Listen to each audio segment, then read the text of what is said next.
France Maghreb 2. L'émission qui parle de vous et qui parle avec vous sur France Maghreb 2. C'est l'émission, le LGF, le Grand Forum, tous les jours de 16h à 18h avec en ce mercredi. Ravi de vous retrouver en direct pour votre nouvelle émission, évidemment, sur France Maghreb 2, LGF, le Grand Forum.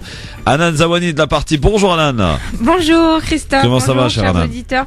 Bah écoute, ça va très bien. Je suis très contente d'être là. Oui, ça fait longtemps, hein. Bah j'étais là vendredi, Oui, je mais sais. pour une vraie émission de débat d'actualité politique, oui, ça fait pratiquement 3 semaines. Alors pour ne rien cacher aux auditeurs et aux auditrices, nous avions préparé une édition spéciale sur la banlieue parce que c'est un thème qui nous tient à cœur ici dans cette émission, étant donné que beaucoup de nos chroniqueurs sont issus de banlieue, mais surtout ils travaillent et contribuent par leurs diverses actions à améliorer en tout cas le sort en tout cas de ces habitants de la banlieue. Quoi qu'il en soit, eh bien, nos deux participants et nos invités n'ont pas pu être là aujourd'hui, donc nous avons reporté à plus tard cette édition spéciale.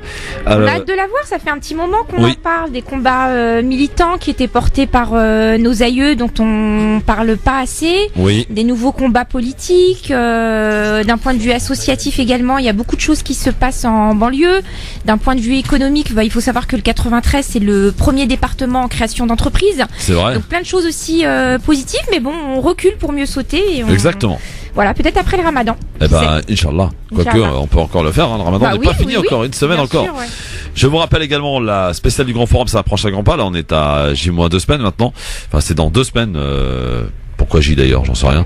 On est à 2 semaines en tout cas donc de cet événement au Cabaret Sauvage. Pour vous inscrire, dépêchez-vous parce que ça se remplit vite. Je vous le dis tout de suite au passage. Combien de places de prise Ah déjà bah là pour l'instant on est à plus de 300. Hein. Ah oui, Donc c'est allez-y, énorme. réservez votre place pour bien sûr participer à cette soirée du 20 juin au Cabaret Sauvage, la spéciale du Grand Forum avec plein d'artistes évidemment.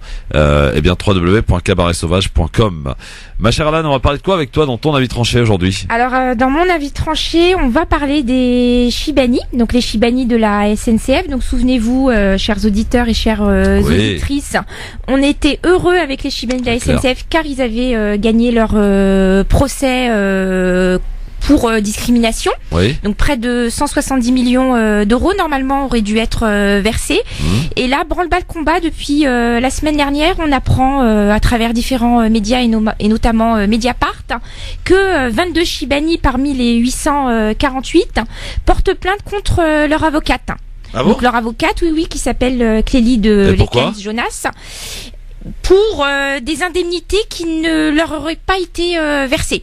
Donc je reviens justement sur cet avis tranché, sur toutes les parties prenantes. Vous allez voir, c'est assez effarant. Bon, eh bien vous pourrez écouter cela et surtout commenter en nous appelant parce que le numéro de téléphone gratuit. LGF, le Grand Forum en direct avec Anan Zawani qui est avec nous en ce mercredi après-midi. Nadia Lazouni devrait venir nous rendre une petite visite tout à l'heure, ma chère Anan. Et on va parler parce que apparemment ça se complique dans l'affaire des Chibani, puisqu'on rappelle, Anan, des Chibani, 12 d'entre eux en tout cas ont décidé de porter plainte contre 22 d'entre 22. eux. Ah oui, voilà. c'est le Et double. c'est le double effectivement sur 848. Donc on a le chiffre précis de 22, mais en réalité ce serait un collectif de 30 Chibani qui est en train de se monter, qui porte plainte en fait contre leur avocate pour abus de confiance. Donc Qui on met tout pourtant a ça fait du bon boulot, hein, en Voilà. croire certains témoignages. Oui, écoutez, selon elle, ça fait 4 ans et demi qu'elle se bat sur le dossier.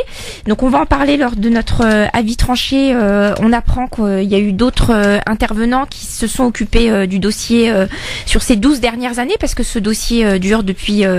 cette bataille juridique en réalité s'écoule sur plus de 12 années. Ouais. Donc tout ça, et je présenterai mon avis tranché, mais tout en mettant absolument tout au conditionnel, car les versions des uns et des autres divergent, oui. Ouais. Donc la justice tranchera, mais bon, on apprend quand même que une partie de l'argent a tout de même été versée. Ouais. Voilà. Alors on en parlera évidemment tout à l'heure et vous pourrez peut-être nous appeler, vous qui connaissez peut-être des Chibani autour de vous, vous avez peut-être entendu parler de cette affaire, vous-même dans votre famille, moi j'en connais, voilà, qui effectivement ont eu des Chibani qui ont touché leur argent, qui ont été récompensés comme il se doit, j'ai envie de dire, qui ont reçu leur indemnité. Exactement. Voilà. Donc on en parle évidemment tout à l'heure au travers de la vie tranchée de Anan Zawani. Oui. Ah non, pas de Sabrina. Tout va bien. Avec Anan, aujourd'hui, notre question du jour, on en parle tout de suite avec nos auditeurs, auditrices au 01 40 33 9000, 01 40 33 9000, parce que c'est votre émission, c'est l'émission qui parle de vous, et on parle de cette affaire une nouvelle fois, Tariq Ramadan, parce que c'était la première fois qu'il rencontrait un juge hier après-midi, le 5 juin, et à propos de cette troisième plainte, de cette troisième dame, pour lequel, c'est intéressant, il a reconnu une relation hors mariage, donc une relation sexuelle avec cette dame, pratique des jeux sexuels, il parle de jeux sexuels, mais il parle de relations sexuelles consenties. Donc en l'occurrence, pas de viol. Et Hanan, avant que tu nous expliques et complètes, peut-être, il n'y a pas de mise en examen pour cette plainte-là précisément. Effectivement, une affaire aussi aux multiples rebondissements. Donc dans un premier temps, on rappelle que Tariq Ramadan, qui est emprisonné depuis le mois de décembre, je crois. Depuis quand, Christophe ? Depuis le mois de février. Depuis le mois de février, pardon, voilà. Qui est emprisonné depuis le mois de février, rejetait et en tout cas disait qu'il n'avait absolument eu aucune relation avec aucune personne. Oui, sauf que là, voilà. Ça change. Sauf que là, effectivement, et il a bien raison, à mon avis. Effectivement, il reconnaît une relation physique. Pourquoi est-ce qu'il la reconnaît ? Parce que tout simplement, il y a des preuves, il y a des vidéos et puis il y a des échanges. Donc là, il reconnaît une relation physique donc avec la troisième plaignante qui est qui s'appelle Mounia Rabouj. Donc Mounia Rabouj, juste petit rappel, c'est une ancienne escort girl, donc qui avait été citée dans l'affaire du Carlton de Lille. Voilà, sur l'affaire du Carlton de Lille qui mettait en cause Dominique Strauss-Kahn. Avec le fameux Dodo la Saumure. Voilà, exactement. Et là, cette dernière, en fait, mettait posé sur la table plus de 9 viols consécutifs sur plusieurs mois. Donc en toute sincérité, moi, pour donner mon avis personnel, alors autant sur la première et la deuxième plaignante au démarrage, j'avais pas forcément de... en tout cas, je voulais pas me donner une position. Ça me semblait assez trouble comme position. Mais là, sur cette Mounia, effectivement, dire qu'elle s'est fait violer 9 fois de manière consécutive, je trouve ça un petit peu gros. Ça un petit peu gros. Donc, selon les éléments présentés par la défense, donc il apparaît que Monsieur Tariq Ramadan est mis en examen pour les faits supposés, mais qu'il n'est pas accusé de viol en fait, tout simplement. Oui, absolument. Ouais. Enfin, il n'est pas mis en examen pour autre. Il est cité comme témoin assisté. Voilà, témoin assisté, ce qui n'est pas la même chose. Voilà, donc là, il est plus mis en examen. Donc, c'est-à-dire qu'en réalité, la justice, la justice reconnaît pratiquement qu'il n'y a pas de viol. C'est ça, d'un point de vue juridique. Oui, absolument. Ouais. Voilà. Donc après, plus d'informations évidemment avec nos personnes juridiques du Grand Forum qui n'hésitent pas à nous appeler au 01 40 30 39 000.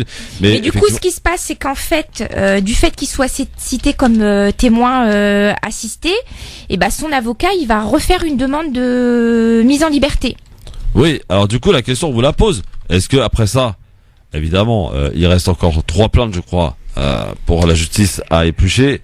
Il y a les 3 plaintes, donc celle de Ndaeri, donc la deuxième, la fameuse Christelle, en tout cas celle qu'on prénomme Christelle, et cette Mounia Rabouj, et vraisemblablement, de ce qu'on entend, il y a une 4e qui est en cours, mais bon, pour l'instant, qui est pas déposée.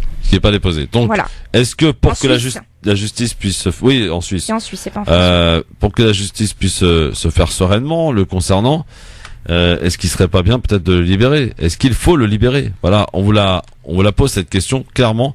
Vous répondez à cette question au 01 40 33 9000, ainsi que bien sûr en nous répondant sur les pages Facebook et Twitter. Voilà pour répondre à cette question. Et qu'est-ce que ça donne sur les réseaux sociaux ?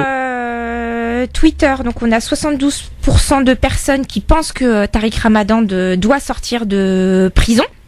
Voilà, étant donné que maintenant il est placé sous le statut de témoin assisté et plus en tant qu'accusé de viol.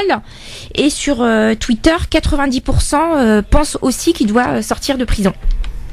Voilà. Eh bien, est-ce que vous partagez cet avis ? Vous nous appelez au 01 40 33 9000. Allô, bonjour. Oui, bonjour. Bonjour monsieur, quel est votre prénom ? Moi c'est Abdel. Abdel, vous nous appelez d'où, cher Abdel ? Moi j'appelle, c'est à propos de l'affaire des Chibani.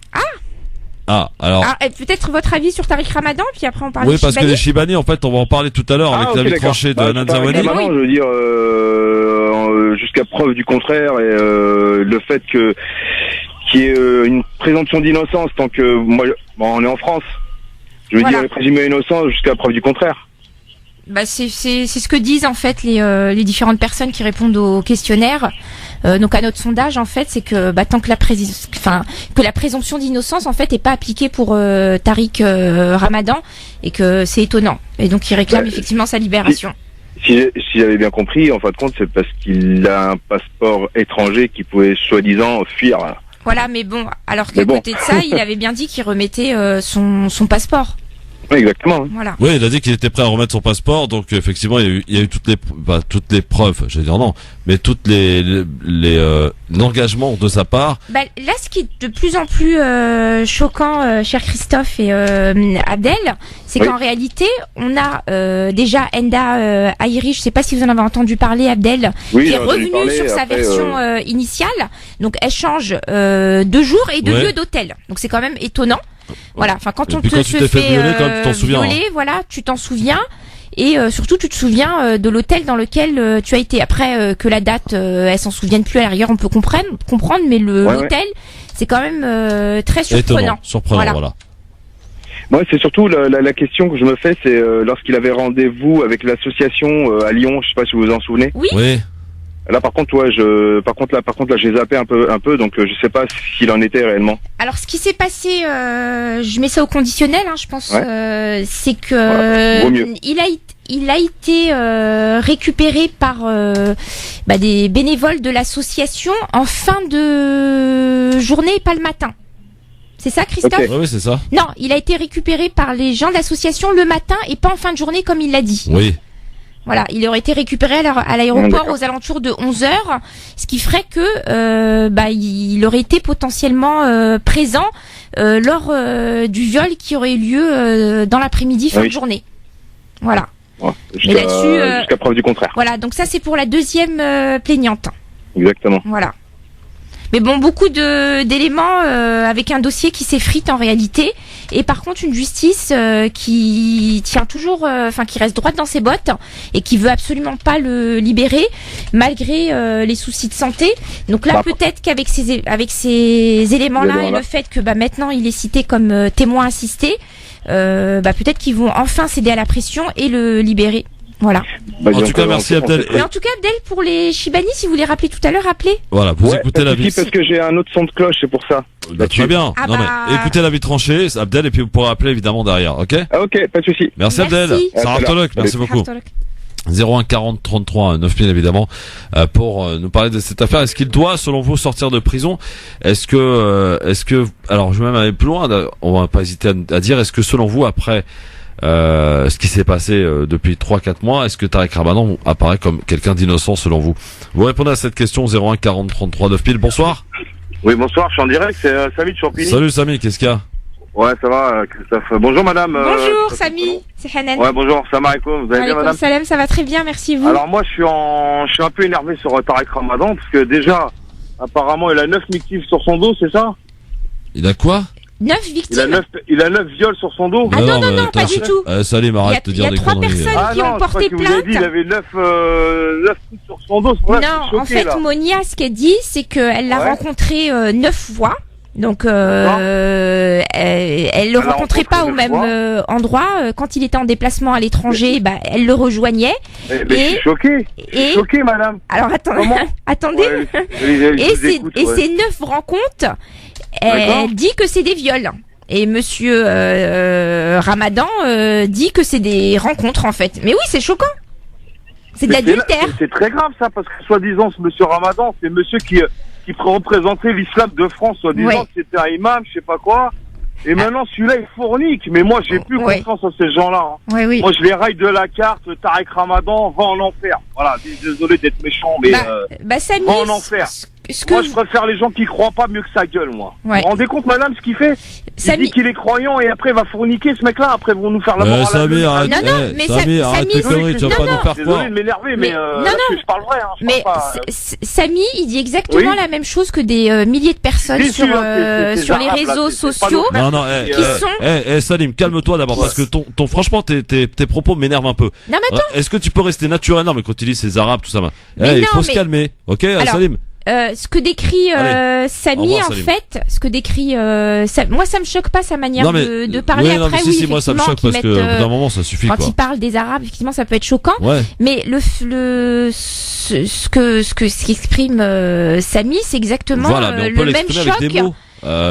Qu'exprime et sans vulgarité. des milliers de personnes qui suivaient Tariq Ramadan, qui parce que effectivement il avait un discours religieux, même s'il n'était pas imam, et il avait quand même un discours religieux. En réalité, il s'avère que c'est une personne qui était pas aussi blanche qu'elle n'y paraissait, et qu'effectivement, oui, c'est une personne qui fornique, comme on dit, quoi, et qui trompe sa femme, etc. Mais nous, depuis le démarrage dans l'émission, on le dit que il y a une différence entre être accusé de viol et l'accusé de viol. Donc ça, c'est la justice qui doit en juger, et effectivement juger l'homme pour le fait qu'il soit un bon musulman ou pas un bon musulman. Tariq Ramadan, il a jamais dit moi je suis un bon musulman et j'ai rien à me reprocher. C'est ça. Voilà. Effectivement. Alors quoi qu'il en soit, vous... Après, moi je suis la première choquée, Christophe. Mais choqué de quoi? Moi je suis pas choqué du tout. Ça peut être effectivement un prédicateur, ça peut être quelqu'un qui a prêché la bonne parole pendant de nombreuses années, et ça peut être quelqu'un qui, et on l'en connaît autour de nous, ne faisons pas nos vierges effarouchées, qui effectivement se transforment la nuit, ont une sexualité débridée, etc. Et c'est pas parce que tu t'appelles Tariq Ramadan que tu échappes à ce genre de choses. Martin Luther King aussi avait une sexualité apparemment débordante. Enfin voilà. Donc faut arrêter de découvrir tous ces. Je suis choquée par le fait que effectivement il aurait eu un comportement de prédateur vis-à-vis de certaines femmes. Ouais, parce que ces femmes, en l'occurrence Hanan, qui se retrouvent dans une chambre avec un homme, que ce soit Tariq Ramadan, je suis désolé, c'est pas pour manger un sandwich. Donc, moi, je pose pas d'avis sur non, je pose pas d'avis sur Ndaïri ou sur Christelle ou même cette Monia. Anna, tu es une femme. Écoute-moi. On va parler franchement. Attends. Oui, vas-y. Je t'invite dans ma chambre. Même nous sommes amis et nous nous respectons évidemment. Oui, je sais très bien. Si on se retrouve tout seul dans la chambre, c'est pas pour manger des sandwichs. Faut arrêter 5 minutes. Je sais très bien que si je monte à l'hôtel avec un homme, il faut être un peu moins niaise que ce qu'il n'y paraît, et qu'il va forcément se passer quelque chose. Moi, ce que je dis, c'est pas ça. Qu'est-ce que tu dis? Je dis que je le dis au conditionnel que Bien Tariq Ramadan, d'après des échos diverses, aurait eu un comportement de prédateur vis-à-vis des femmes qui le suivaient, et que lui-même faisait en sorte d'avoir des relations avec ces femmes-là. Aujourd'hui, on entend parler de ces 3 plaintes plus la 4e plainte qui serait déposée en Suisse, mais à côté de ça, il y a d'autres supposées victimes des frasques de Tariq Ramadan. Tariq Ramadan, il faut pas oublier que d'après certaines femmes, c'est un bel homme. En tout cas, même si c'est pas un très bel homme physiquement, c'est quelqu'un qui a du charisme, qui est connu et reconnu, et donc qui peut avoir une position de supériorité par rapport aux femmes, et en fait, qu'elle se laisse qu'elle se laisse charmer en réalité. Mais plus que charmer, ce serait même manipuler, Christophe. Donc tout ça, on l'utilise au conditionnel. Et pour en revenir à la question, est-ce que moi, personnellement, j'aimerais en tout cas, est-ce que je trouve utile que Tariq Ramadan sorte de prison? Oui. Oui. Ouais. Je pense qu'aujourd'hui, pour que ça se passe sereinement maintenant. Voilà, pour que ça se passe sereinement, étant donné qu'on a quand même un dossier qui s'effrite de semaine en semaine, il me semblerait logique et juste qu'il sorte de prison. Voilà. Bon, alors les auditeurs sont très nombreux à vouloir réagir, donc c'est tant mieux. On en parle ensemble. Je vous pose 2 questions cet après-midi, messieurs dames. Parce que c'est votre émission, c'est l'émission qui parle de vous, c'est l'émission qui vous parle. Donc, vous appelez au 01 40 33 9000 pour réagir. La question est la suivante: est-ce qu'il doit sortir de prison après que cette 3e plainte ait été étudiée hier et que finalement il n'en ressort qu'en témoin assisté et non pas mis en examen pour cette 3e plainte? précise. Il faudra étudier les 2 autres. Est-ce qu'il faut qu'il sorte de prison et, j'allais dire pour regarder à plus long terme, est-ce que vous qui avez soutenu, et ce n'est pas un reproche, c'est un constat, Tariq Ramadan, et on en a vu beaucoup des gens qui nous ont dit c'est impossible que cet homme-là ait pu ne serait-ce qu'avoir une relation hors mariage. Il a reconnu cette relation hors mariage. Alors, dans quel état vous êtes aujourd'hui? Est-ce que vous comprenez cet changement de tactique? Est-ce qu'il est innocent pour vous? Vous répondez au 01 40 30 39 et vous continuez évidemment de répondre à la question sur Facebook, France Maghreb 2, ainsi que sur Twitter, LGF officiel. Ah, Jamel est avec nous. Salut Jamel. Salut. Jamel, il nous appelle d'où? J'appelle de Paris. Bienvenue à vous Jamel. Alors, cette Bienvenue, affaire Tariq Jamel. Ramadan et ses nouveaux rebondissements. Alors, cette affaire Tariq Ramadan, sincèrement, je sais plus trop quoi penser. Ce que j'ai, en fait, réellement, c'est que je retrouve, en fait, des points négatifs du côté des 2 parties. C'est-à-dire, explique-toi Jamel. C'est-à-dire que aujourd'hui, on a 3 à 4 personnes qui portent plainte. Ouais. Pour des raisons qui se ressemblent, mais le problème que j'ai, c'est que le discours d'Enda Yari tient plus debout parce que elle change finalement de version, de lieu, de date. On a Christelle, on sait jamais, on sait pas qui c'est, ça peut très bien être une personne qui n'existe pas. On a une personne là récemment qui parle de 9 rencontres avec Tariq Ramadan, qui parle de 9 viols. Moi je suis désolé, mais on a beau être une femme naïve, quand ça se passe mal une première fois, quand on a une rencontre à l'hôtel, on peut se tromper, on peut parler de viol. Quand on y va 9 fois, et Surtout, parfois dans des pays étrangers, C'est ça, c'est qu'elle l'a rejoint. on parle plus de viol aujourd'hui. Ouais, mais attendez, À mon avis, c'est il plus des passions. y a un élément important, c'est la prise, comment dirais-je, Alan, c'est L'emprise mentale. L'emprise mentale. Oui, mais Ouais. cette femme-là, Et l'emprise c'est une mentale, escorte je suis désolé, excusez-moi de girl et couper. elle a déjà été citée Non, mais dans voilà, l'affaire du Carlton. Je me fais l'avocat du diable, pardonnez-moi. Ouais, oui.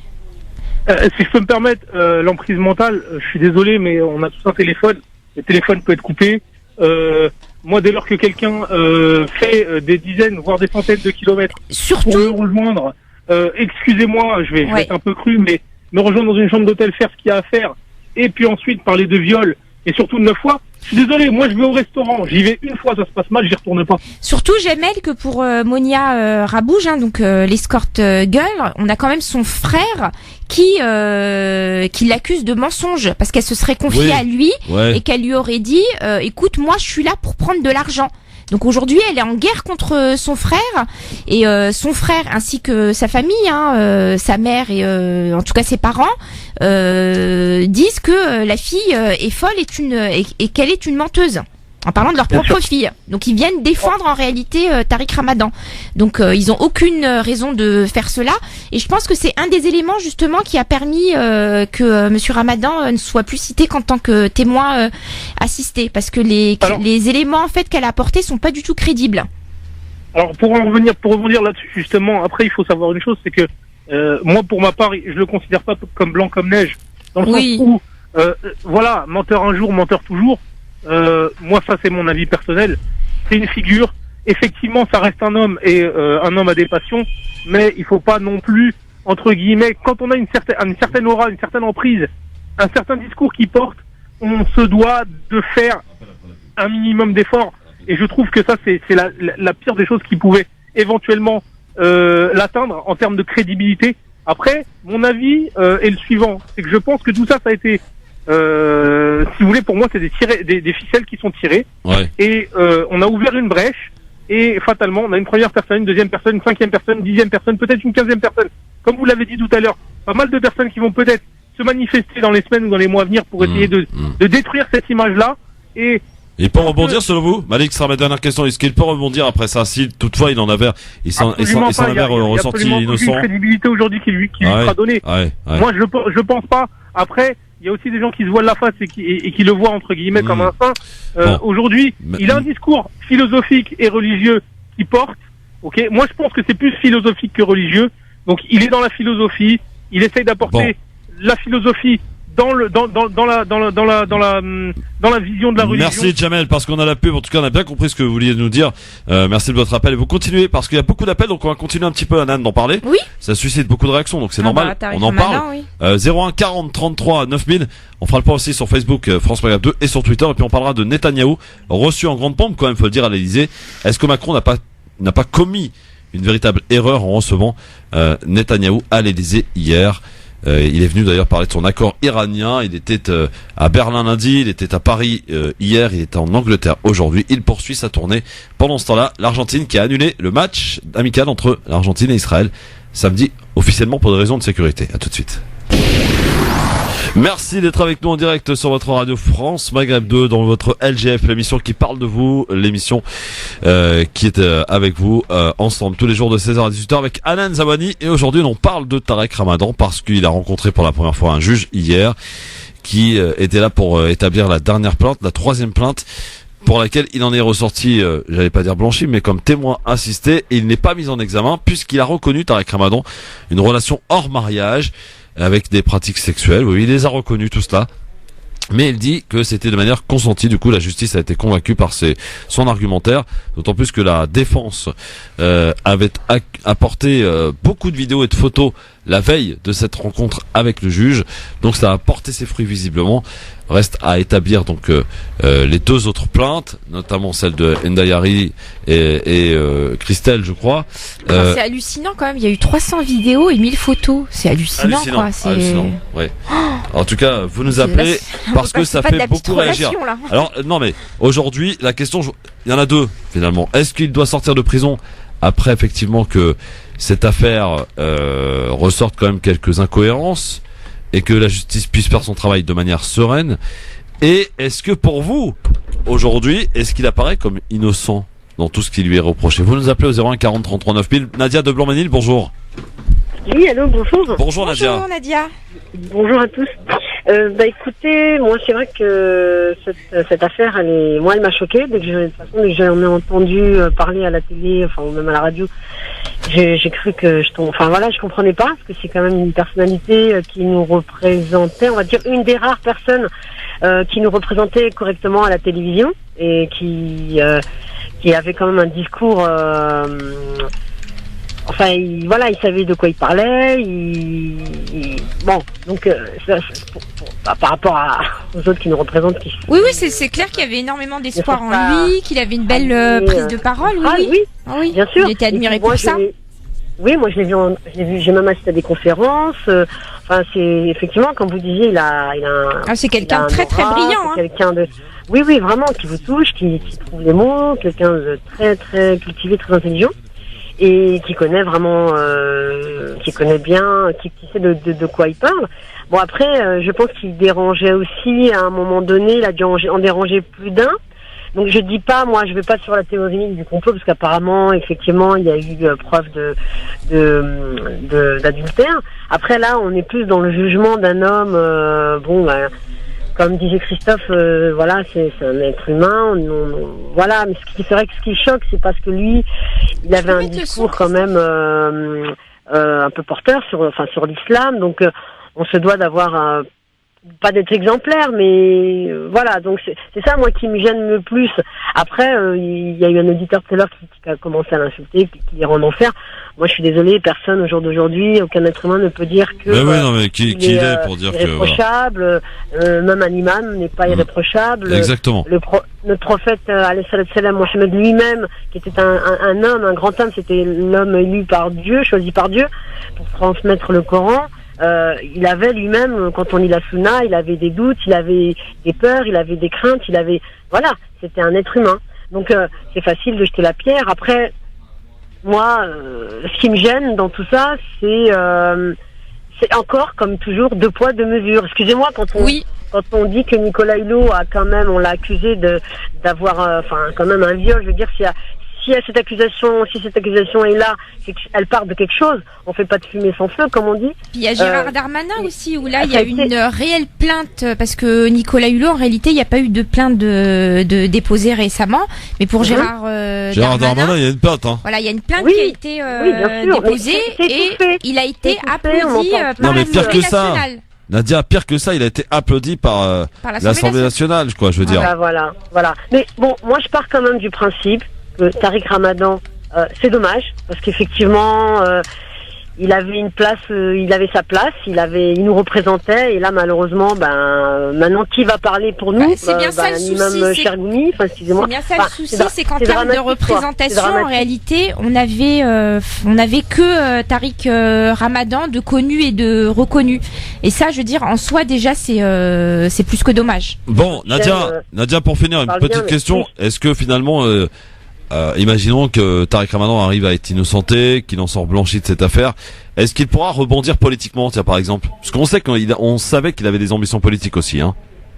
Eh ben, écoutez, moi je dis que l'erreur est humaine. Moi, excusez-moi, on peut tous faire des erreurs. T'as pas l'air d'accord, Nan, sur les ambitions politiques de Tariq Ramadan? Tout le monde était au courant, quoi. Non, il n'avait pas d'ambition politique. Il a jamais dit qu'il voulait se présenter à une élection ou quoi au caisse. Non, c'est pas vrai. Pas forcément se présenter à une élection, mais flirter en tout cas avec le politique. Je rappelle quand même qu'il a été conseiller. Il a été conseiller de Tony Blair, hein. Depuis toujours. Oui. Non, mais Tariq Ramadan. Qui te dit qu'il n'avait pas des ambitions politiques pour un parti musulman à travers l'Europe? Non, mais moi je pense que oui. Non. Mais il avait pas été interdit. Excusez-moi, peut-être que c'est l'information que j'ai qui est fausse, mais il n'était pas interdit justement vers la fin là du territoire français. Non. Non, pas du tout. Il avait demandé la nationalité française. Il a été interdit nulle part. Voilà. En tout cas, ambition politique, non, il a jamais parlé de... Bon, alors peut-être que je dis une connerie, auquel cas ça peut arriver. Après, il a une position politique. Moi, je pense qu'il avait une ambition politique. Voilà. Il a une position politique. Moi je dis que c'est un homme, il a fait cette erreur. Bon c'est pas, moi je suis pas son créateur, c'est pas à moi de juger. On sera tous jugés le jour venu par le créateur. Après s'il y a consentement, il y a pas d'erreur. Enfin excusez-moi, a priori oui, on doit faire ça. On doit pas. Les comptes qu'il doit rendre, il doit les rendre à sa femme. Oui c'est vrai. Quand on est marié. Dans un couple lambda, un homme qui est marié avec une femme, il doit pas la tromper. Moi, je pense comme ça. Comme une femme ne doit pas tromper son homme non plus. Hein. Même une femme ne doit pas tromper son mari. Voilà, merci Nadia. Et aujourd'hui, ce qu'on retient, c'est qu'il a le soutien de sa femme et il a le soutien de sa fille Myriam, qui a une trentaine d'années également. Merci Nadia en tout cas. Il faut lui laisser une deuxième chance et je continuerai à l'écouter parce que il a quand même cette intelligence, cette intelligence musulmane entre parenthèses et voilà, c'est dommage que ça. Merci Nadia, il y a beaucoup d'appels. Bon. En tout cas, merci de ton appel. On mange quoi Nadia ce soir chez toi? On mange quoi? Feuilleté, champignons, fromage. Vous faites comment avec les champignons, Nadia? Une salade, oui. Comment vous faites votre feuilleté aux champignons? Ça y est, allez, c'est parti. Bah oui, on en profite.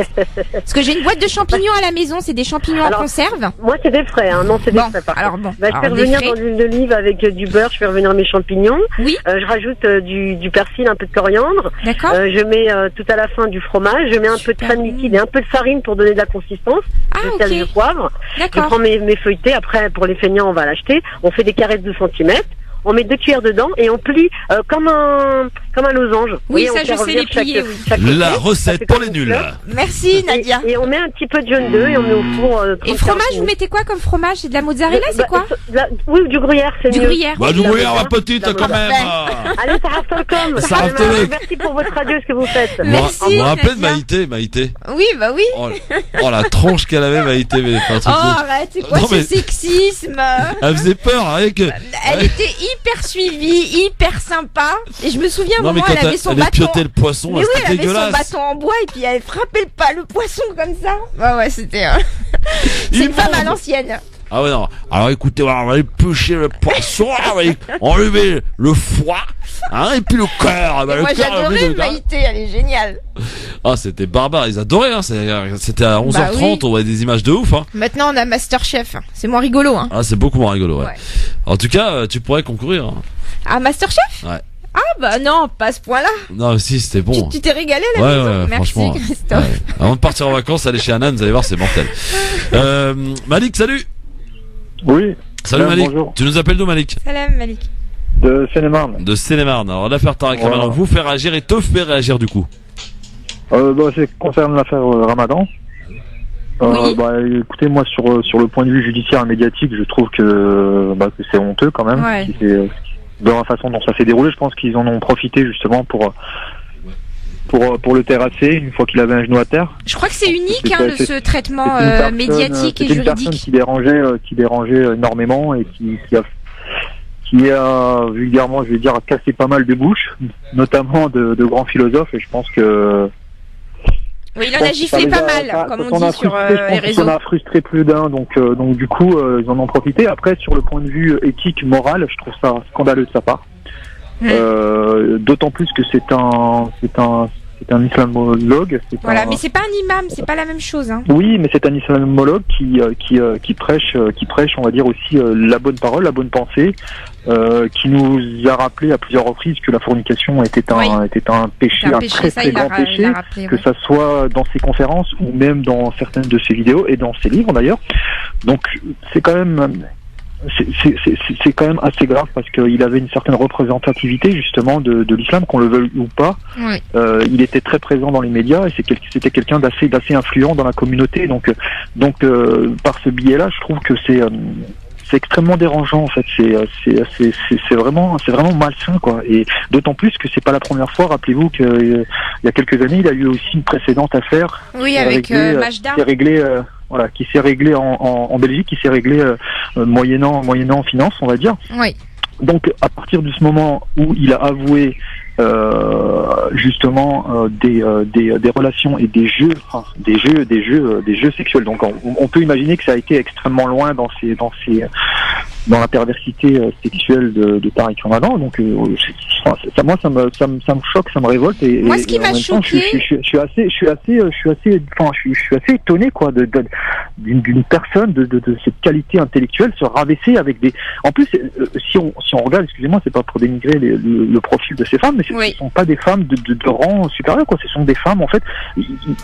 C'est d'autant plus navrant qu'il a abusé en plus de pas de la faiblesse mais de la naïveté de ces femmes quoi. Enfin, après sur ces trois plaignantes en toute sincérité à l'heure d'aujourd'hui on peut pas dire que ce soit des personnes naïves. Il y en a une, c'est Enda Airi, elle est loin d'être naïve. Oui. Dans la mesure où il y a eu ces deux affaires, pour moi, c'est bon. Vous savez, c'est comme un vase, on le fait tomber à terre, on le recolle, c'est plus jamais comme avant. Je suis d'accord avec vous. Je ne peux plus. Mais ce que je veux vous dire, cher monsieur, cher auditeur, c'est que la naïveté de ces trois plaignantes, pour moi, c'est pas trois plaignantes qui sont naïves. Les autres qui n'ont pas parlé et avec qui il aurait eu des relations plus ou moins abouties, oui, on peut parler de naïveté, mais pour ces trois personnes-là, c'est pas vraiment naïf, c'est-à-dire que ce sont des gens vulnérables et manipulables, on va dire. Donc, et je pense que ce sont des personnes aussi, on va dire, vénales. Vous croyez, à l'innocence de cette, à la naïveté de cette ancienne escort girl qui va le voir par 9 mois et dit à son propre frère, moi je suis là pour récupérer de l'argent. Je vous parle pas, il n'y a pas de viol. Pour moi, il n'y a pas de viol. Ça, c'est un consentement mutuel et ça, c'est clair et net.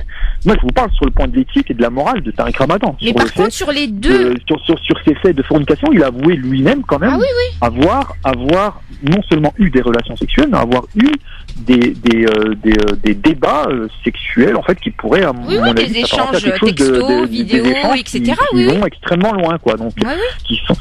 Mais moi, ce qui m'a étonné en réalité au tout démarrage, c'est que la communauté musulmane, en tout cas celle qui l'a défendu, ses plus fidèles adeptes, en tout cas ceux qui croyaient en lui, tout simplement, c'est que eux ont refusé pendant des mois et des mois de ne serait-ce qu'imaginer que Tariq Ramadan ait pu tromper son épouse ou ait pu échanger des textos. Moi-même, je l'avais pas cru, je vous dis franchement. Moi, en toute sincérité, pour avoir fait des recherches, je l'ai pas cru. En fait, une personne de cette qualité intellectuelle qui pendant 20 ans était présente sur les médias, sur tous les plateaux et qui excusez-moi, qui cassait des bouches à l'appel et qui avait un raisonnement qui était plus que sensé quoi. C'était vraiment une personne vraiment d'une certaine valeur qui s'énervait jamais, qui était d'un calme absolu face à ses détracteurs.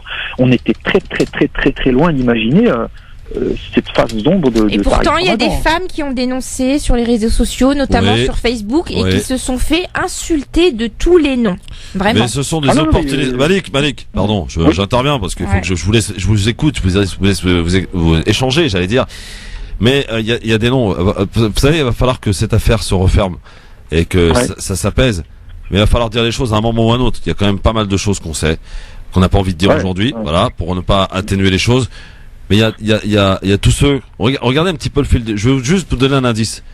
Au début de cette affaire, il y a beaucoup de gens qui sont exprimés pour dénoncer l'acharnement, etc., etc. Ils sont aujourd'hui, ils ont tous lâché, ils sont tous cachés. Je vais pas citer de nom parce que j'ai pas envie d'avoir de procès en diffamation. Mais ils se reconnaîtront bel et bien des soutiens avérés de Tariq Ramadan qui se cachent aujourd'hui et qui ne parlent plus.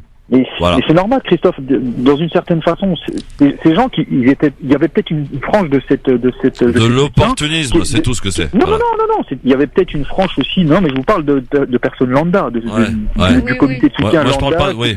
Qui étaient vraiment peut-être sincères et qui sont peut-être tombés de haut, un peu comme moi, on va dire. Moi, j'étais pas vraiment un fervent soutien, je ne me suis pas déplacé, je fais partie d'aucun collectif, comité de soutien, d'aucun collectif. Mais honnêtement, j'étais loin d'imaginer que Tariq Ramadan allait avouer avoir eu des relations sexuelles à plusieurs reprises et avoir eu des échanges et des débats, des rôles, c'est hallucinant, quoi. C'est hallucinant. Bon, 300 Malik, vidéos et 1000 photos. c'est impressionnant. Malik, merci beaucoup en tout cas. Hallucinant. Merci Malik. Excusez-moi, comment il a pu... vous avez envie de parler aujourd'hui. C'est une double vie en fait qu'il a menée. Et comment il a pu en fait justement se faire filmer, se faire prendre des photos. Enfin, je sais pas, c'est une personne publique. Comment il a pu lui aussi, comment il a pu être si peu discret, quoi. Enfin, je comprends pas, quoi. C'est hallucinant, quoi. Enfin bref, Écoutez, peut-être qu'on va prendre un nouveau rebondissement parce que depuis décembre, ça n'arrête pas. Mais pour moi, c'est terminé. Tariq Ramadan, c'est terminé. Ouais, c'est foutu pour lui. Je n'en regarderai plus aucune. En tout cas, auprès de Malik. Pendant 20 ans, il a floué la communauté. Pour moi, c'est ça. Il a violé la communauté. Excusez-moi, il a violé la communauté comme. Pour moi, c'est. Non, pour moi, je peux plus. C'est pas possible. Non, il est plus crédible. C'est pas possible. C'est impossible. Mais vous verrez que si il est acquitté, il reviendra. Non, mais vous n'avez pas compris. Même qu'il ne soit pas mais impliqué. il continuera à faire ses vidéos. Il continuera à avoir son public. De façon consentie, c'est terminé pour moi. Malik, on va pas on va pas sortir la guillotine aujourd'hui. Ça reste avec nous parce que ça tombe bien. On va voir un petit peu si les auditeurs partagent ton avis. C'est intéressant. On a quelqu'un avec nous. Bonsoir. Allô? Oui, bonsoir, pardon, votre prénom, je l'ai zappé.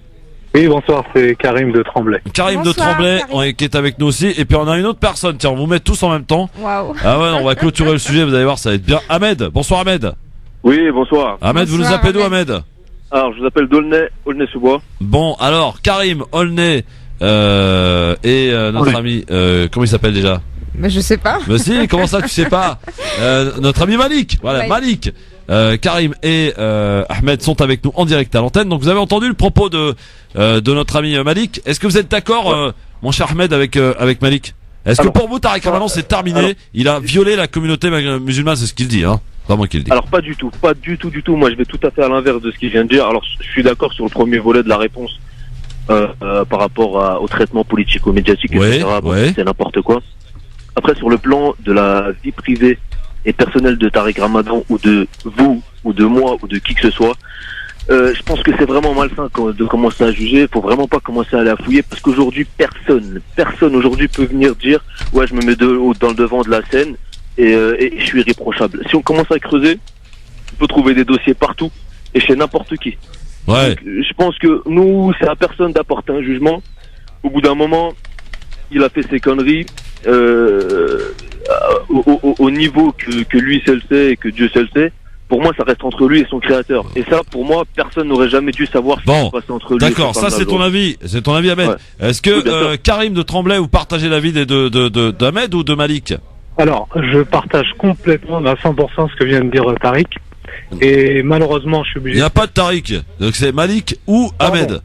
Pardon, excusez-moi, l'auditeur qui vient juste de parler. Là, c'est notre ami Ahmed. Excusez-moi, Ahmed. Voilà. Donc, je suis complètement d'accord avec lui. Il a complètement raison en disant que nous sommes qui pour juger? Il n'y a que Dieu qui peut juger. Et Malik, il était complètement, comment dirais-je, j'étais complètement d'accord sur son début d'intervention. Mais alors sur la fin, voilà, là il dérive. Je pense que on peut pas juger comme ça une personne, même si c'est vrai qu'il représentait quelque chose religieusement, parce qu'il est comment dire, c'est un prédicateur. Bon, c'est pas un prédicateur, hein. C'est un islamologue, philosophe. Il est ni imam ni prédicateur. Mais on peut pas. je veux dire, il est pas, personne n'y est reprochable. On peut pas dire. Et puis même sur le plan religieux, à partir du moment où il s'est pas vanté de ce qu'il a fait de mal et qu'il s'est toujours caché et qu'on l'aurait jamais su si tout ça n'était pas arrivé, à partir de là, on n'a rien à lui reprocher. Je veux dire, on n'en sait rien. Ça m'intéresse vraiment pas. Moi, ce qui me gêne dans tout ça, dans toute cette affaire, vous l'avez dit, justement, c'est la justice ne fait pas son boulot envers Tariq Ramadan. Bon, Karim. On a plein de doutes. Vous l'avez dit, votre invité l'a dit. On a plein de doutes sur les soi-disant victimes parce que ce ne sont pas des victimes a priori. Elles ont porté plainte. Ça ne veut pas dire qu'elles sont victimes. Il faut attendre le jugement. Il faut attendre, un procès pour dire si elles sont victimes ou pas. Et en plus de ça, on a plein de doutes en recherchant un peu sur Internet. On a plein de fausses, comment dirais-je. Sur la deuxième, Christelle, elle est en lien avec son ennemi juré. Elle est en lien avec l'extrême droite, on le sait maintenant. Voilà. Vous avez dit la dernière plaignante, c'est une escort girl. Enfin bref, je veux dire, il y a un moment, faut arrêter. On sait très bien que Fourès est lié aussi à cette affaire. Ah oui, elle est en plein plus dedans. Que lié, alors on est des documents au commissariat. Faut arrêter de se voiler là. Karim, Malik, t'as entendu Karim et Ahmed là, tes deux amis là, qui sont pas d'accord avec toi, qu'est-ce que t'as à leur répondre? Malik! Il est parti. Ah bah il s'est barré Malik. Voilà. Mais Malik, ce qu'il dit, c'est que personnellement, pour lui, c'est tellement choquant qu'il lui fera plus confiance et qu'en termes de crédibilité humaine, ça le choque tout simplement. Oui, mais aujourd'hui, il y a des milliers de femmes et d'hommes qui sont choqués, qui se disent mince. Il nous disait que l'adultère était interdit, puis finalement, il faisait pire que ça. Bon, merci en tout cas, Karim. Merci Karim, merci Ahmed, merci à vous deux d'avoir participé. Nadia est arrivée. Non. Christophe avait joué le jeu. Mince, pardon. Mais non, c'est parce qu'on parlait de Tariq Ramadan. Ça tombe très bien que je n'étais pas là. Bon, voilà. très bien. Bonsoir Nadia. Bonsoir. Comment ça va? Écoute, ça va. Prends l'autre micro là. Tiens, celui-là. Voilà, comme je suis un peu un couteau suisse, il va falloir que je m'occupe de certains travaux à la maison. Enfin voilà. Bon. Et qu'est-ce que t'as un château quoi? Non, pas du tout. C'est des gars des eaux qui comme vous connaissez ma vie. Qui date depuis un moment. Il y a eu beaucoup de rebondissements dans la gestion de ce dégât des eaux par les assurants. Et voilà, bref, j'étais avec les ouvriers. Et voilà, je m'en excuse. Pas de problème. Tranquille. Alors, tu sais que depuis tout à l'heure, on a parlé de cette affaire Tariq Ramadan. Donc, on va clôturer d'ailleurs. Ça tombe bien que ce soit arrivé. On clôture. Voilà, c'est parfait.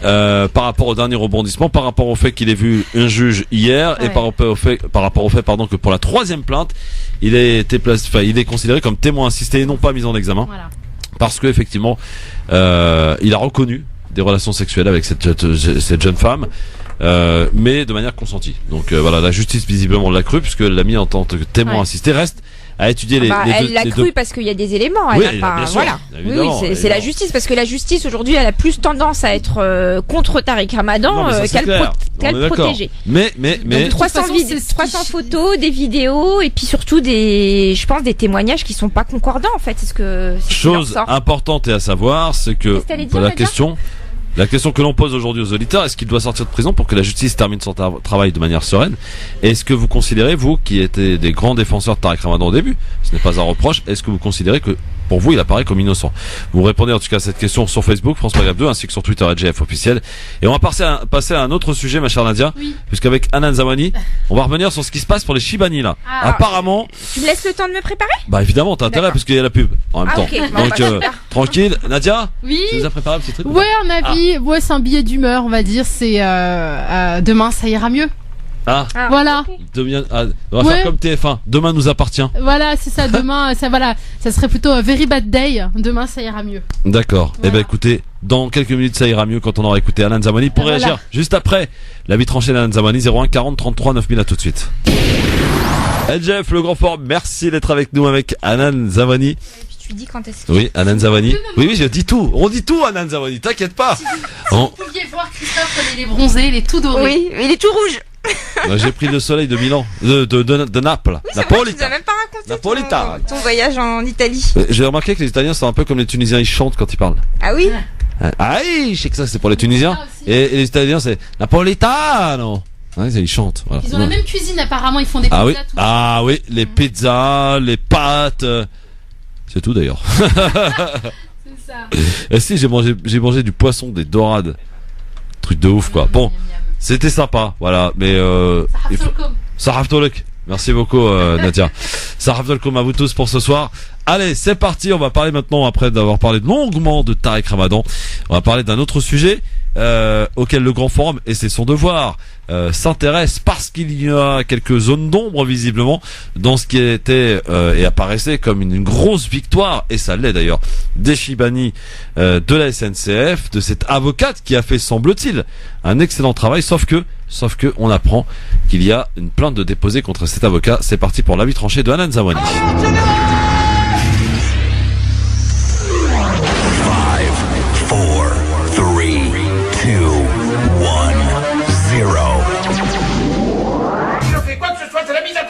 Alors piétinez-moi, allez-y. Le point sur cette affaire des Chibani et de cette avocate qui se retrouve donc au cœur de cette actualité, Madame Hanan Zawani. Alors effectivement, on a appris il y a quelques semaines la grande victoire des Chibani, et là, nouvelle onde de choc, on porte plainte contre cette avocate. Donc mon avis tranché, money is money, nouvelle onde de choc dans la planète des Chibani, au cœur d'un bras de fer opposant, selon l'association ACMF et Abdelkader Bendali, responsable du bureau BBA, l'association ACMF à son avocate. Explication. L'avocate portait en triomphe comme l'héroïne qui a permis de faire condamner la SNCF pour discrimination et à lui faire verser plus de 170 millions d'euros de dommages et intérêts aux 848 anciens salariés de la Compagnie nationale de chemin de fer, est accusée aujourd'hui, j'ouvre les guillemets, d'abus de confiance par 22 Chibani qui lui reprochent de retenir les indemnités qui leur reviennent. Explication de cet imbroglio juridique où les sommes faramineuses en jeu semblent avoir attiré des hyènes venues d'un autre monde. Nous apprenons avec un certain effarement que l'avocate serait accusée de retenir les indemnités de 22 Chibani, chacun devant toucher des sommes allant de 17 000 euros à 287 000 euros. Cette dernière dénonce une fake news. Son propre confrère, maître Maxime Cessieux, qui représente lui aussi les 22 Chibani, a déclaré à l'AFP qu'elle retient illégalement des sommes qui ne lui appartiennent pas. Maître Maxime Cessieux a par ailleurs ajouté qu'une plainte complémentaire allait être déposée la semaine prochaine par de nouveaux Chibani plaignants. Alors que se passe-t-il réellement pour que les Chibani fassent de nouveau la une des médias ? Selon les 22 premiers plaignants, leurs indemnités ont été versées sur le compte professionnel de l'avocate qui aurait refusé d'adresser à ses clients les fonds leur revenant. Alors pourquoi retenir des dommages et intérêts leur revenant de plein droit après plus de 12 années de lutte acharnée? L'avocate refuserait, selon les plaignants, de leur donner leur argent sans qu'ils n'aient signé une convention lui permettant d'encaisser 5% du montant de la condamnation. Pourtant, l'avocate a déjà facturé son intervention, 36 000 euros au total. Mediapart précise même que l'avocate aurait ainsi déjà perçu 7 millions d'euros. Contactée par l'AFP, l'avocate dénonce une fake news et prévoit une action en diffamation. Une action en diffamation, dit-elle. Contre qui va donc se retourner l'avocate ? La webosphère a vite fait de faire de l'avocate une hyène s'abattant froidement sur des retraités en attente de leur indemnité, chèrement acquise au bout d'un combat judiciaire de plus de 12 années. En réalité, c'est autrement plus compliqué que cela. L'avocat précise n'avoir jamais conditionné la remise des fonds à la signature d'une convention. Elle ajoute que les sommes dues aux plaignants avaient été réglées vendredi en retranchant néanmoins la note d'honoraires qui fait l'objet aujourd'hui d'un contentieux. Elle précise aussi qu'elle protège ses clients. Mais de qui les protège-t-elle ? Question animaux assoiffés d'argent, on apprend par ailleurs l'existence d'une minorité agissante selon l'avocat. Une minorité agissante manipulée par une société basée au Maroc et créée en mars dernier. Cette société nommée BBA a été créée par Abdelkader Bendali, un consultant marocain qui était aux côtés des Chibani au début de leur procédure contre la SNCF. Ce dernier aurait récemment envoyé plus de 800 factures au cabinet de l'avocate. Selon lui, tout au début de la procédure, chaque cheminot s'était engagé à verser 15% d'honoraires de résultat qu'il était chargé de répartir au prorata entre les différents intervenants, avocats, professeurs, actuaires. Quand maître L'avocate a commencé à intervenir dans le dossier. Il lui avait promis qu'elle aurait 2% d'honoraires, a-t-il dit. L'un et l'autre s'accusent d'escroquerie désormais, rien que ça. Abdelkader Ben Ali a assuré avoir pendant 10 ans organisé le dossier des Chibani contre la SNCF, reconstitué la carrière de chacun. Il a affirmé en outre que l'avocate, donc maître de l'Esken, qu'il cite nommément, n'est pas l'auteur d'une seule phrase. Des écritures présentées à la cour d'appel. Cette dame a fait de la figuration et elle s'empare d'un chèque de 9 millions d'euros, a-t-il asséné. Pour sa part, l'avocate, jointe par Yabiladi ce dimanche, dément les informations de Mediapart et déclare « S'il y a des escrocs, c'est bien monsieur Abdelkader Ben Ali, bien connu au Maroc. J'ai 800 cheminots qui me soutiennent et qui m'ont fait une pétition suite à cette affaire. Le président de l'association Ismaïlia des cheminots marocains m'apporte tout son soutien et est prêt à faire un communiqué de presse pour dire que c'est grâce à moi qu'on a coupé les cordes avec tous ces véreux. » Et en effet, en soutien à l'avocate, un cheminot marocain, ne faisant pas partie, lui, du groupe ayant porté plainte contre l'avocate, explique que les Chibani ont accepté cet accord avec leur avocate sans aucun problème. D'autres auraient refusé, mais auraient réglé vendredi dernier 21 000 euros chacun à une tierce partie, poursuit le cheminot marocain. Un certain professeur et consultant invité par l'association ACMF pour les assister dans ce dossier réclame lui aussi 10% de l'argent perçu par plus de 800 Chibani, s'indigne cette source. Le cheminot marocain raconte comment l'avocat a écarté l'association de l'affaire parce qu'elle a vu des choses pas très clean. Cette même personne aurait, toujours selon ce cheminot, demandé 230 euros chacun pour payer le tribunal, alors que ça n'existe nulle part ailleurs et on ne devrait pas payer cette somme. Aujourd'hui, il demande à régler une facture pour avoir travaillé sur tous les dossiers, alors que nous ne le connaissons même pas, ni lui, ni son bureau BBA basé à Paris et à Oujda, est créé depuis à peine un mois. L'avocate rappelle la création du bureau BBA depuis à peine un mois. Il avait menti et il voulait partir avec 15% hors taxe en faisant croire qu'il était professeur mandaté par l'association alors qu'il ne l'est pas, lance-t-elle. J'ai des clients aujourd'hui et je les protège contre des prédateurs qui voulaient me priver de mes honoraires et prendre à mes clients 15% hors taxe, conclut-elle. La version de l'avocate est soutenue par celle de Larbi Kila, président de l'association Ismaïlia des cheminots marocains. Les cheminots ont signé la convention avec l'avocate de leur plein gré, déclare-t-il à Yabiladi ce dimanche, affirmant que ces conventions ont été signées en juillet 2017. Ils ont voulu prendre 15% en plus des taxes et c'est Ben Ali qui serait derrière, poursuit le président de l'association Ismaïlia des cheminots marocains, arguant que le consultant aurait refusé de partager 10% de commission entre lui et l'avocate. Nous avons donc demandé à l'avocate de signer des conventions avec ses clients, nous explique-t-il. Tenez-vous bien, chers auditeurs, ça n'est pas encore fini. Yabiladi a pu joindre un membre du collectif ayant porté plainte contre l'avocate, Ahmed Katim, président de l'association des cheminots marocains de France, donc l'ACMF, et ancien trésorier de l'association Ismaïlia des cheminots marocains, accuse l'avocate de les avoir exclus de cette affaire. J'ai voulu porter plainte, mais on ne m'a pas laissé pour ne pas porter atteinte à notre cause. Il reconnaît aussi avoir fait une lettre avec les documents adressés notamment aux bâtonniers lorsque les choses sont devenues graves. Nous avons été convoqués le 29 mai chez ce dernier et l'affaire est désormais devant la justice, nous assure-t-il. Il défie lui aussi l'avocate de fournir des preuves de son travail. Elle n'a été présente que 6 jours devant les 2 tribunaux et elle a touché 6 000 euros devant le conseil de prud'homme et 30 000 euros devant la cour d'appel, poursuit Ahmed Katim. Elle n'a pas le droit de faire signer aux gens des conventions après le jugement. Les gens ayant résisté au nombre de 23 personnes ont déposé plainte contre l'avocat. J'en fais partie parce que les gens ne connaissent que moi. Cette affaire des Chibani se révèle bien complexe, Christophe. À la justice dorénavant de juger des versions des uns et des autres. Espérons tout de même que les Chibani pourront profiter sereinement de leur indemnité si chèrement acquise. Cette bataille des avocats et des associations a démarré en réalité il y a fort longtemps. Les Chibani, qui pour la plupart sont illettrés, en font les frais aujourd'hui encore. Money is money et chacun compte bien en profiter. Merci Anan pour nous avoir un petit peu éclairé sur cette affaire. C'était dense comme avis, mais j'ai absolument tenu à reprendre toutes les versions des différentes parties. Donc on attend des suites de cette c'est affaire. triste qu'à chaque fois que ça soit gâché par une connerie comme ça, par un...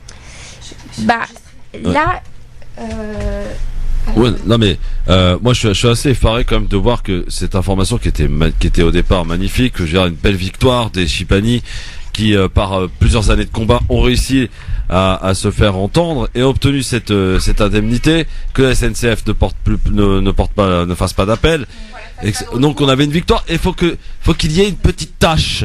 Et il faut qu'il y ait un truc qui vienne entacher cette affaire. Je trouve ça vraiment désastreux, quoi. Franchement, l'être humain Nadia, moi j'en ai suffisamment parlé. C'est ce que comme tu dis, monnaie is money. C'est une indemnité qui s'élève à des millions, donc forcément ça peut intéresser des gens avides, aussi bien du côté que des associations de soutien aux Chibani que du côté des avocats. Moi, je suis aussi pour le principe de précaution. La précaution est de mise. Il faut laisser la justice mener les enquêtes. Je pense que c'est une instruction qui est ouverte là. C'est une instruction. Là, en tout cas, il y a une enquête qui a été. En tout cas, le bâtonnier a été saisi et des membres de l'association ont été convoqués. D'accord. Après, moi, ce qui m'interpelle, c'est que vous connaissez d'avocate. C'est la fille de Henri de Léquin. Oui, voilà, oui. C'est notre cher ami de la radio Courtoisie. Beaucoup plus c'est une radio d'extrême droite pour les auditeurs. Donc, moi je m'interroge. Oui, c'est l'extrême droite, c'est tout. Je sais pas si elle partage les mêmes idées que son père, mais il y a pléthore d'avocats. Donc oui, moi je me pose la question de comment cette femme s'est retrouvée au cœur de cette affaire. Voilà. Moi c'est une question que j'ai. Après pour le reste. Je laisse les enquêteurs... C'est 12, voilà. En résumé, c'est 12 années de procédure. On a eu différents intervenants. Plus de 830 Chibani, donc 848 Chibani, qui forcément n'ont pas eu toujours les mêmes interlocuteurs. Une partie qui a accepté de recevoir les prestations auxquelles on a retiré les 5% donc de l'avocate. L'avocate aurait déjà reçu 7 millions d'euros, ce qui est énormissime. Ah ouais, quand même. Voilà, c'est ce qui est énormissime. En tout cas, elle dit qu'elle les a bien reçus. Et derrière, là, ça concerne en réalité 30 Chibani qui refusent cet état de fait. Et puis surtout, on a des intervenants extérieurs qui aujourd'hui viennent réclamer leur argent, mais ils viennent le réclamer à l'avocate, mais surtout, ils viennent le réclamer directement aux Chibani avec des pressions, etc., etc. Bon, on en reparle tout à l'heure dans Libertal avec vous, messieurs dames. Pour l'heure, Nadia, le temps qu'elle se prépare, on va accueillir et faire un point, puisque vous savez que France Maghreb 2 soutient ce radioton du Secours Islamique qui a démarré depuis hier pour obtenir la construction de 3 centres psychosociaux donc au Bangladesh pour les enfants Rohingyas. Et nous sommes avec Amal Abou El-Gate. Bonsoir Amal. Bonsoir. Merci pour votre patience. D'abord, faire le point et faire un focus sur les plaidoyers et les droits internationaux, ma chère Amal, avec vous, en tant que spécialiste pour le coup. Oula, alors spécialiste, je sais pas, mais en tout cas, merci à vous de me donner l'antenne. Donc la patience est tout à fait justifiée. Non, d'abord pour vous remercier de mettre en lumière la situation des Rohingyas, dans cette période assez particulière, en tout cas que pour nous.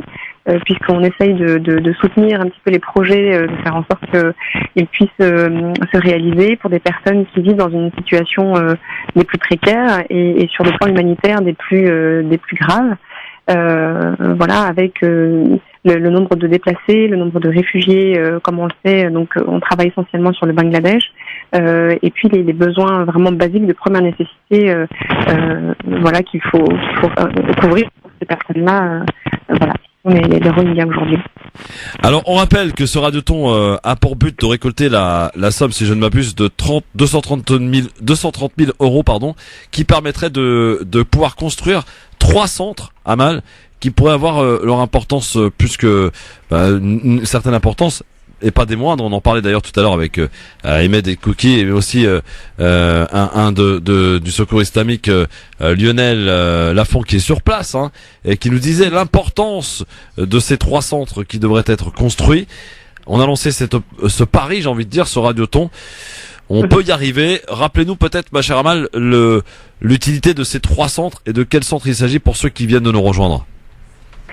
Alors effectivement, comme vous le savez, depuis l'été de l'année dernière, il y a eu d'importantes vagues de personnes déplacées qui viennent depuis la Birmanie vers le Bangladesh, qui pour la plupart vont dans des camps de fortune, où s'installent ici et là où ils peuvent, et donc qui sont aussi victimes aussi des aléas aussi climatiques qui frappent aussi la région régulièrement. Donc ils vivent dans des conditions insalubres, dans des bidonvilles, dans des camps humanitaires, sur des terrains qui ne se prêtent pas à l'installation de camps, donc sur des terrains qui sont glissants, et comme je disais, dans une géographie qui est particulièrement sujette aux cyclones et donc même à la mousson. Donc on est dans une période aussi aujourd'hui où on a des pluies diluviennes qui s'abattent régulièrement sur cette région-là. Et donc ces centres, les 3 centres adaptés, c'est quoi? C'est pouvoir offrir des lieux sécurisés pour les familles, donc les femmes, les enfants, les hommes, les personnes âgées, pour qu'elles puissent être protégées. Et puis c'est donc équiper ces centres avec du mobilier, le minimum essentiel, pour vivre dignement. Et c'est aussi mettre en place des activités en dehors des besoins premiers, fondamentaux, un soutien psychosocial aux enfants et aux adolescents avec des activités éducatives, mais aussi psychosociales, récréatives, pour faire un petit peu égayer un petit peu leur quotidien qui est noirci par une situation qui est hautement dramatique sur le plan humanitaire depuis en tout cas des mois et même des années. On rappelle évidemment l'objectif 230 000 euros, et je pense qu'on s'y est bien rapproché en tout cas depuis hier grâce à la générosité des auditrices et auditeurs de France Maghreb 2 pour aider les Rohingyas dont on ne parle plus du tout dans les médias aujourd'hui, il faut le dire. Ils ont complètement été occultés des médias depuis un petit moment maintenant, et pourtant leur sort est des plus dramatiques. Lionel Lafont nous le disait encore tout à l'heure, avec cette mousson qui arrive et ces 4 mois de pluie, ça va devenir un véritable terrain de boue pour ces Rohingyas. Vous envoyez vous téléphonez au 01 74 14 14 pour avoir des renseignements sur savoir comment participer bien sûr à ces radiotons, et sur le site www.secours-islamique.org il y a un compteur en ligne, il faut le faire grimper ce compteur en ligne, on compte sur vous parce que nous avons besoin de vous, ou plutôt parce que les Rohingyas ont besoin de vous, et comme on le dit souvent, il n'y a pas de petits dons. Merci beaucoup Amal en tout cas pour avoir fait le point. Amal Abou Elgate donc du Secours Islamique avec nous. Merci beaucoup pour ce radioton. Merci. Merci beaucoup pour votre soutien. Sarah Ftolek, merci beaucoup Amal. Allez, on va passer parce que le temps passe très vite avant Libertad qui à mon avis sera très chargé, je n'en ai aucun doute. On va passer à un nouvel avis tranché. Est-ce qu'on est prêt du côté de chez Madame Lazouni? Mais oui, je crois bien. Devant ton beau micro. Elle est très beau. Parle bien devant, s'il te plaît. C'est la première fois voilà. que je m'essaie à... T'as pas ramené d'objets tranchants aujourd'hui? Pas d'objets tranchants. J'ai oublié un accessoire. Je l'ai laissé sur mon canapé. Tant pis, ça sera sans mon accessoire. C'est à cause des ouvriers. C'est à cause des ouvriers, mais c'est ça. Parle bien devant, s'il te plaît, par contre. Ouais, mais le truc, c'est qu'il est pas, pas pratique. Bah oui, je sais, mais il faut bien parler devant. C'est un peu la base du micro. C'est la base du micro, mais désolé, tient pas en équilibre. Ah ouais. Donc, ouais. Bon. On y travaille. Attends. Chaque chose en son temps. Ok. Bon, c'est parti pour la vie tranchée. Jingle.